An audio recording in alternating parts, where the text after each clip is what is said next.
Ada masa di dalam hidup kita di mana semua terasa berat, tapi kita nggak tahu harus cerita ke siapa.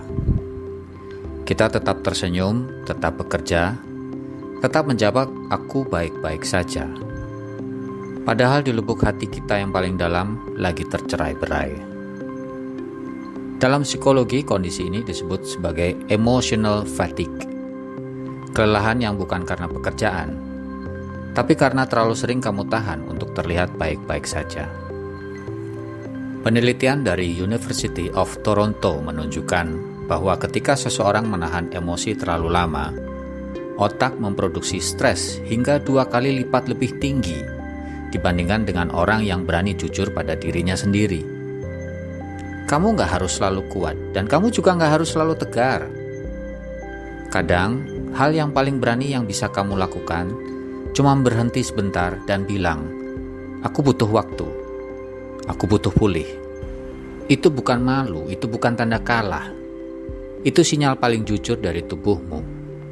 Aku perlu istirahat, aku perlu ruang, aku perlu diingatkan bahwa aku manusia. Kalau kamu bilang aku butuh waktu, itu bukan berarti kamu berhenti.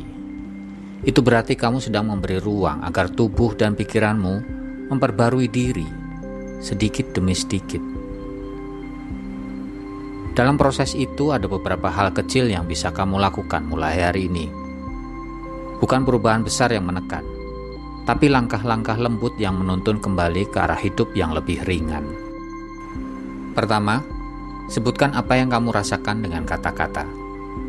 Coba ucapkan atau tulis satu kalimat sederhana. Aku sedang lelah, atau aku merasa bingung.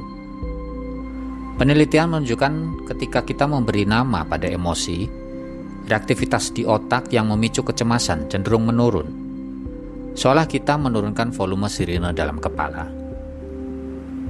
Kedua, beri dirimu waktu untuk istirahat yang nyata, bukan sekedar jeda cepat dari layar, tapi waktu 10 hingga 20 menit untuk bernafas, berjalan, atau menulis 5 kalimat tentang apa saja yang paling mengganggu. Studi tentang praktik mindfulness dan program mindfulness-based stress reduction menunjukkan bahwa latihan singkat tapi konsisten dapat menurunkan tingkat stres dan meningkatkan kemampuan menahan ketidakpastian.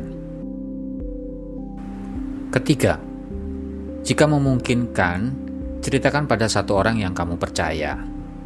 Berkisah pada orang yang mendengar dengan empati, bukan cuma melegakan.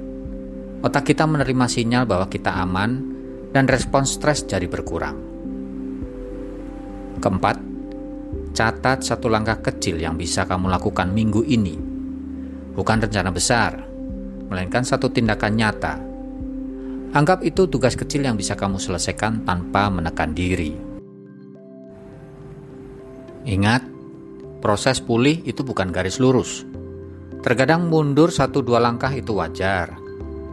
Tapi setiap kali kamu memilih ruang pada diri sendiri, kamu sebenarnya sedang berinvestasi untuk bisa melangkah lagi dengan pilihan yang lebih sadar, bukan karena kelelahan.